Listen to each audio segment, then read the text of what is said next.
Sometimes I feel like I'm doing a little bit too much work to defeat my opponents. I'm doing a lot more than I need to, and if I just did a little bit less and backed off, they would hang themselves, and it would be a lot better for me. I'd actually win more. And I'd be ready to react to all the crazy stuff they're doing. And so that's exactly what I did, and it worked out super well. I went on a 12-win streak, and today I have 2 really good games that show exactly what I'm talking about, so let's get into them.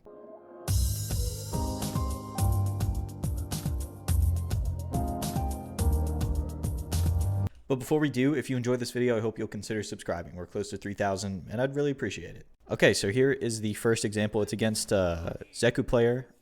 This is, I think, towards the beginning of the night. I ended plat like last night. I had a really good run.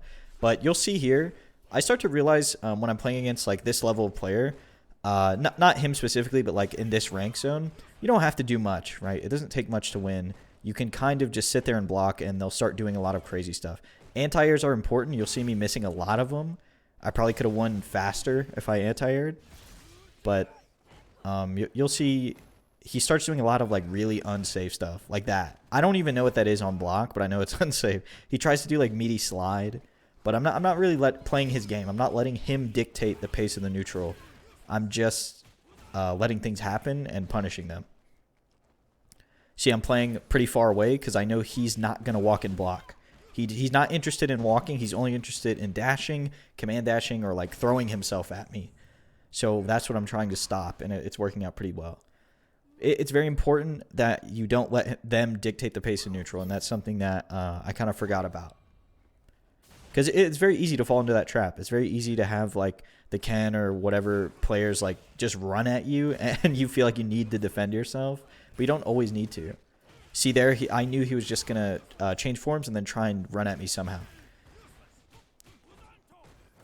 That move is so hard to punish too, that Hazanto, because it has really fast recovery. There he does slide into V-trigger activate.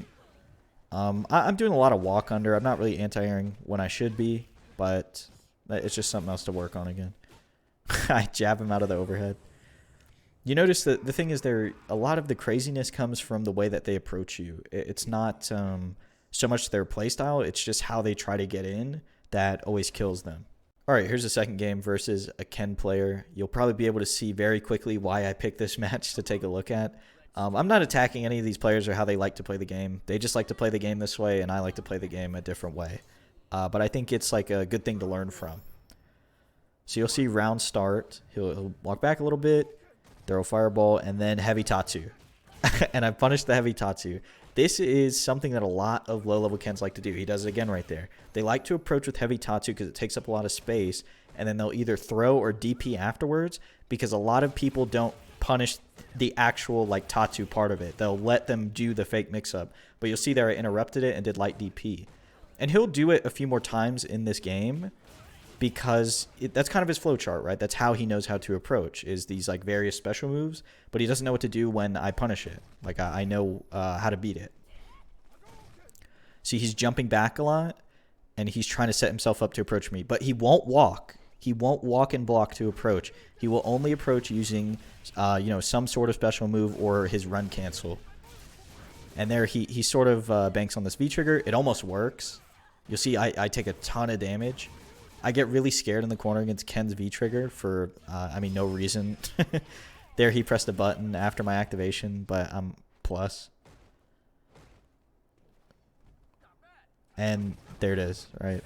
The frame data I think is different on his Tatsu and V-trigger like that, but I think he's still negative enough for me to stick out that 4 frame, so I just did it. I just did it to see if it worked. And it did. I could have gotten a counter hit. I didn't pay attention. See there, I finally get a punish on that run cancel because he misspaces it. And again, he kind of refuses to approach by just walking. He has to have some way to get in like that's pretty risky and that I can check. But people who like play like this, who approach like this, are just a product of like online. This is how they know how to approach because it works. It works a lot. You can tell he's platinum. He's made it pretty far. The one thing I will say that I didn't do enough was like check dashes. I could have just checked normal dashes a lot better. Here, I don't know why I did that. I was feeling myself a little bit too much. Woke up DP even though I had like a 70% life lead. I got really lucky there. I activated during the Tatsu, and I recovered in time to block it.